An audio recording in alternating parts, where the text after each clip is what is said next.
Hello student, स्वागत है सभी लोगों का आज के सेशन में। और आज हम एक्सरसाइज 2.1 क्वेश्चन नंबर 13 को देखने वाले हैं हमारी इस क्लास में।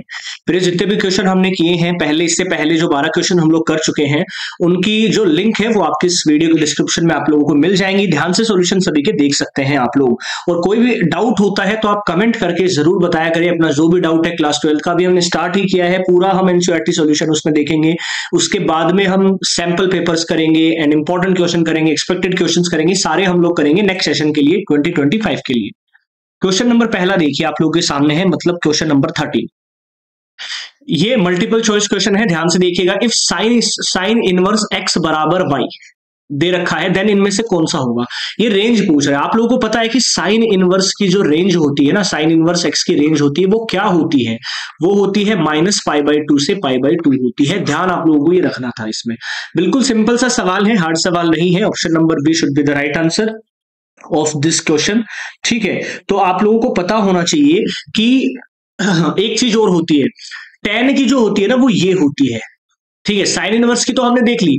अब इसमें जो बड़ा वाला ब्रैकेट, इसका मतलब होता है कि -π/2 भी इंक्लूड है और π/2 भी इंक्लूड होता है। बड़े वाले ब्रैकेट का ये मतलब होता है, और छोटे वाले ब्रैकेट का मतलब होता है कि इन दोनों को छोड़ के जो बीच में है सारे, उनका ये आंसर होगा। तो अगर यहां पर tan इनवर्स होता तो आंसर क्या हो जाता? Option number D should be the right answer हो जाता। अब सेकंड क्वेश्चन को देखते हैं। ये थोड़ा डिफरेंट पूछा गया है, tan इनवर्स √3। तो मैं फिर से वही करके दिखाता हूं। tan इनवर्स √3 है, मैं y मान लेता हूं। लेट हमने यहां पर किया है।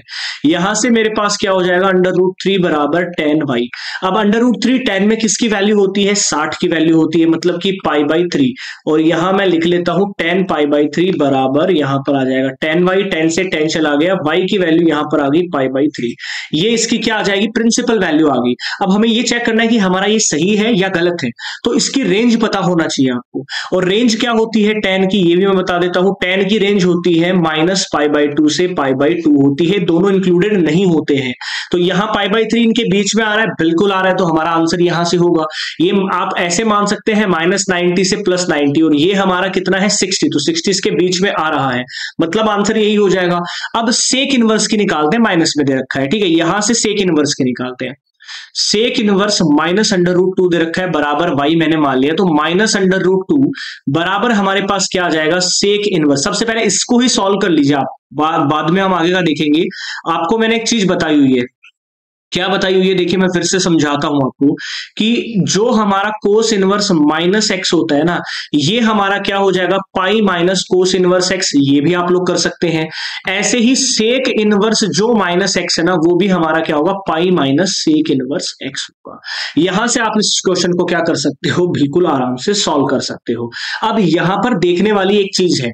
क्या चीज यहां पर है कि सेक इनवर्स जो √2 होती है वो किसकी वैल्यू होती है, ये आप लोगों को देखना है। ठीक है, किसकी वैल्यू होती है सेक में √2, ये आप लोगों को देखना है। तो π/3 की वैल्यू होती है। अब हम यहां से क्या करेंगे? पाई माइनस π/3, तो पूरा आंसर हम निकालेंगे। पाई माइनस π/3, ये हमारे पास आ जाएगा 2π/3। तो यही हमारा क्या होगा? राइट आंसर होगा। कितना हो जाएगा? 2π/3 इज अवर राइट आंसर। अब फाइनल हमें क्या निकालना था? tan इनवर्स √3 जो आया है हमारा π/3, इसके अंदर से 2π/3 माइनस कर दीजिए, आंसर आ जाएगा -π/3 should be the right answer, option number B. तो प्रिंसिपल वैल्यूज से रिलेटेड भी आप लोगों के मल्टीपल चॉइस में सवाल आ जाता है, काफी बार पूछा जाता है। तो सबसे पहला मैं आप लोगों को बताऊंगा, जो भी पूरी एक्सरसाइज हमने पढ़ी है उसमें एक तो सारी वैल्यूज याद होना चाहिए और सबकी रेंज आप लोगों को मालूम होनी चाहिए। अगर ये दोनों आप लोगों को पता है, देन आप सभी प्रिंसिपल वैल्यूज आराम से निकाल सकते हैं, किसी भी सवाल की निकाल सकते हैं। तो अगर आप लोगों को क्लास पसंद आई हो, समझ में अगर अच्छे से आ गया हो ये प्रिंसिपल वैल्यूज निकालना, तो शेयर कर दो अपने सभी दोस्तों से। और जिसको कोई डाउट होता है मैथ्स में, कमेंट करके जरूर बताइएगा। जय हिंद।